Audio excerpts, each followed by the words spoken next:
तो दोस्तों welcome to Jio IAS YouTube channel. दोस्तों आज की वीडियो में हम कंटिन्यू करने वाले हैं Indian council act 1909 Morley Minto reform जिसे भी कहा जाता है, जो John Morley secretary of state and Lord Minto जो उस समय के वायसराय थे, उन्होंने मिलकर रिफॉर्म लाया था या फिर एक लाया था, इसलिए इसे मॉर्ले मिंटो रिफॉर्म भी कहा जाता है। हम बात करने रहे थे इसके मेन प्रोविजंस की, तो इसका एक मेन प्रोविजंस अब हम कंटिन्यू करते हैं। देखिए, तो जो गवर्नर जनरल को ना एम्पावर्ड कर दिया गया था इस एक्ट में कि वो नॉमिनेट कर सकता है वन इंडियन मेंबर को इसकी एग्जीक्यूटिव काउंसिल में। अभी तक के इंडियंस का इंक्लूजन नहीं हो रहा था एग्जीक्यूटिव काउंसिल में गवर्नर जनरल की या वायसराय की, लेकिन अब फर्स्ट टाइम होगा, है ना। और जो फर्स्ट इंडियन मेंबर थे ना, जो अपॉइंटेड हुए थे इंडियन मेंबर जो वायसराय की एग्जीक्यूटिव काउंसिल में, वो थे सत्येंद्र प्रसाद सिन्हा, है ना। ये फर्स्ट इंडियन मेंबर थे जो वायसराय की एग्जीक्यूटिव काउंसिल में अपॉइंट हुए थे। यहाँ पे इंक्लूजन ये कह सकते हैं कि पहली बार हुआ, है ना। अब हम बात करते हैं इसके साथ साथ जो प्रोविंशियल लेजिस्लेचर काउंसिल थी ना, वहाँ पे तो ये मेजोरिटी रख रहे थे। मेजोरिटी मतलब नॉन ऑफिशियल्स की मेजोरिटी, मतलब इंडियंस की मेजोरिटी, क्योंकि इंडियन मेंबर को non official member additional member के रूप में ऐड करते थे। तो इनकी मेजोरिटी थी प्रोविंशियल लेजिस्लेटिव काउंसिल में इंडियंस की, वहाँ पे दे दी गई थी, ठीक है। लेकिन जो सेंट्रल लेजिस्लेटिव काउंसिल है, मतलब कि मेन बात यह है कि सीट्स कहाँ नॉन ऑफिशियल की ज़्यादा थी क्या में प्रोविंशियल लेजिस्लेटिव काउंसिल, लेकिन सेंट्रल लेजिस्लेटिव काउंसिल में उन्होंने क्या किया था, ऑफिशियल मेंबर्स की मेजोरिटी मेंटेन रखे थे, मतलब ऑफिशियल सीट्स ज़्यादा थी in comparison to non official seats. समझ रहे हो आप, क्योंकि इन्हें सेंट्रल लेवल पे चीज़ें रखना था अपने हाथ में।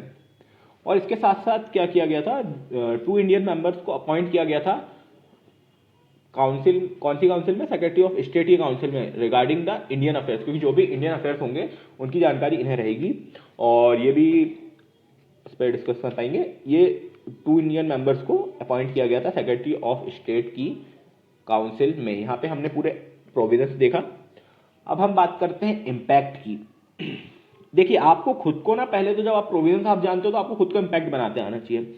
यहाँ पे देख सकते हैं, सबसे पहली बात तो कम्युनल रिप्रेजेंटेशन हुआ, सबसे बड़ी प्रॉब्लम। सेपरेट इलेक्टोरेट क्रिएट किया इन्होंने, जो जात के बाद में जो पार्टीशन का एक बैकग्राउंड क्रिएट हुआ था इसके द्वारा, है ना। और यहाँ पे क्या हुआ था, ये अलग करना चाहते थे, डिवाइड एंड रूल की पॉलिसी थी। ये साफ दिख रहा है कि ये डिवाइड करना चाहते थे लोगों को, हिंदी मुस्लिम्स को, ताकि इन्हें काफ़ी ज़्यादा टाइम मिल जाए, है ना। इन्होंने एक तरह से कह सकते हैं कि कम्युनल लाइन्स में लोगों को अलग करने की कोशिश की।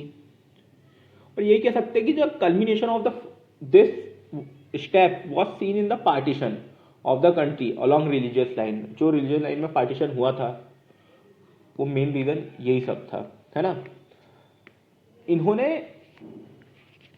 कुछ नहीं किया, ये कह सकते हैं। जो सेल्फ गवर्नमेंट की डिमांड थी ना कांग्रेस की, कांग्रेस बोलती थी कि हमें सेल्फ गवर्नमेंट चाहिए, लेकिन इन्होंने ग्रांट तो किया ही नहीं ना। जो कांग्रेस के मॉडरेट्स बोल रहे थे, उसको डिमांड को इन्होंने फुलफिल किया ही नहीं इस एक्ट के द्वारा। ये बोल रहे थे हमें फुलफिल करना है, बट फुलफिल तो हुआ ही नहीं।